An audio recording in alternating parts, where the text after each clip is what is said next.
दोस्तों जय हिंद। अब इतना तो तय हो ही चुका है कि सत्ता में आने के लिए कितने रंग बिरंगे और लोक लुभावन नारे तैयार किए जाते हैं। इन नारों को प्रचारित प्रसारित करने के लिए टीवी चैनल, रेडियो, अखबार और पोस्टरों के जरिए लोगों को अच्छे दिन के सपने दिखाए जाते हैं और यह भी बताया जाता है कि एक विशेष समुदाय, एक विशेष धर्म ग्रंथ, विशेष पहनावे और विशेष भाषा से ताल्लुक रखने वाले लोगों से देश की 80% जनसंख्या का धर्म खतरे में पड़ जाता है।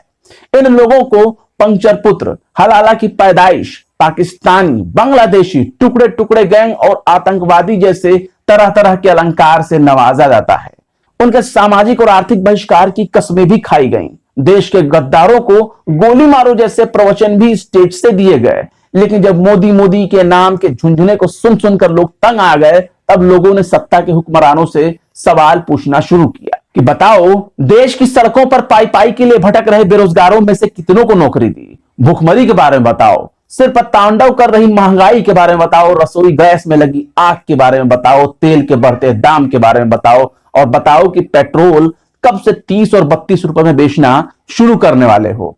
इतना सुनना ही था कि सत्ता के पुजारियों की सिट्टी पिट्टी बंद हो गई। दरबारी भांडों को इशारा हुआ, कहने लगे बोलो जय श्री राम, तेरा राम जी करेंगे बेड़ा पार। लेकिन बढ़ती महंगाई और तेल की कीमतों पर, रसोई में लगी आग पर और बेरोजगारी पर जुबान नहीं खुला।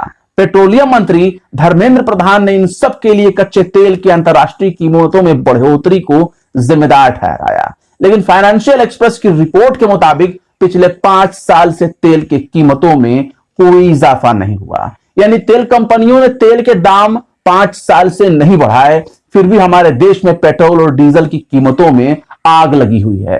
फाइनेंशियल एक्सप्रेस के मुताबिक अगर तेल कंपनियों ने इंटरनेशनल ऑयल प्राइस के मुताबिक अपने भाव बढ़ाए होते तो तेल के दाम और महंगे हो सकते हैं। तेल कंपनियों ने उत्तर प्रदेश और गुजरात जैसे प्रमुख राज्यों के चुनावों की वजह से साल 2017-18 में तेल के भाव नहीं बढ़ाए थे।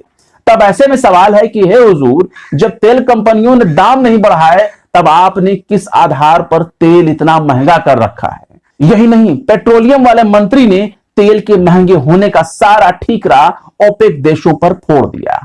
फाइनेंशियल एक्सप्रेस लिखता है कि धर्मेंद्र प्रधान के मुताबिक अंतर्राष्ट्रीय स्तर पर बढ़ती तेल की कीमतों से इकोनॉमिक रिकवरी और मांग पर नकारात्मक प्रभाव पड़ रहा है। पिछले साल कोरोना महामारी की वजह से तेल के दाम लगभग शून्य हो गए थे, जिसकी वजह से भारत ने ओपेक देशों द्वारा क्रूड प्रोडक्शन में कटौती किए जाने का समर्थन किया था। केंद्रीय मंत्री के मुताबिक उस वक्त ओपेक ने 2021 की शुरुआत से सामान्य उत्पादन करने की बात कही थी, लेकिन अभी तक ऐसा नहीं हो सका। बस फिर क्या, इतना सुनना ही था कि सऊदी अरब ने भारत सरकार के मंत्री साहब के बयान पर आश्चर्य भरी निगाहों से देखा और कहा कि इसका सारा ठीकरा हम पर फोड़ना बेईमानी है।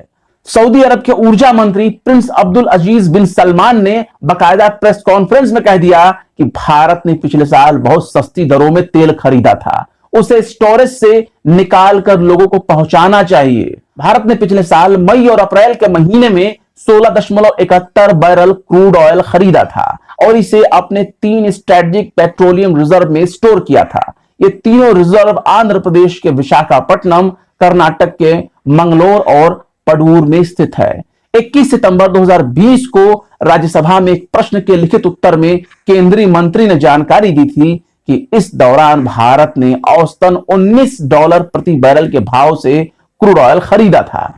इसे कहते हैं हींग लगाना फिटकरी और रंग चोखा ही चोखा। तेल की बढ़ती कीमतों को सरकार चाहे तो पल भर में कम कर दे, लेकिन इसके लिए नियत होना चाहिए, देश के लिए सेवा भाव होनी चाहिए, राष्ट्रहित के लिए विचार होना चाहिए और मौजूदा सरकार की मातृ संगठन यानी आरएसएस का देश के प्रति क्या विचार है यह बताना जरूरी नहीं है। और हां, विचार से याद आया, एक बार मोदी जी ने कहा था विचारधारा पर गर्व स्वाभाविक है, लेकिन वह राष्ट्रहित में होनी चाहिए, ना कि राष्ट्र के खिलाफ। मौजूदा सरकार ने अगर तेल के दाम बढ़ाए हैं तो जरूर सोच समझकर ही बढ़ाया होगा और इतना तो पक्का है कि राष्ट्रहित में ही बढ़ाया होगा। वैसे भी हमारे मोदी जी कपड़ों से पहचानने में माहिर हैं। देश के हित और देश के खिलाफ काम करने वाले लोगों को आप भी उनके कपड़ों से पहचान सकते हैं। आदत डाल लीजिए। फिलहाल आप इस वीडियो के बारे में क्या सोचते हैं कमेंट बॉक्स में जरूर बताएं। वीडियो पसंद आए तो लाइक करें, शेयर करें और बेबाक, निष्पक्ष और स्वतंत्र पत्रकारिता को सपोर्ट करने के लिए हमारे YouTube चैनल टाइम्स मेल को जरूर से जरूर सब्सक्राइब करें। फिर मिलते हैं किसी और वीडियो में एक नई खबर के साथ। जय हिंद।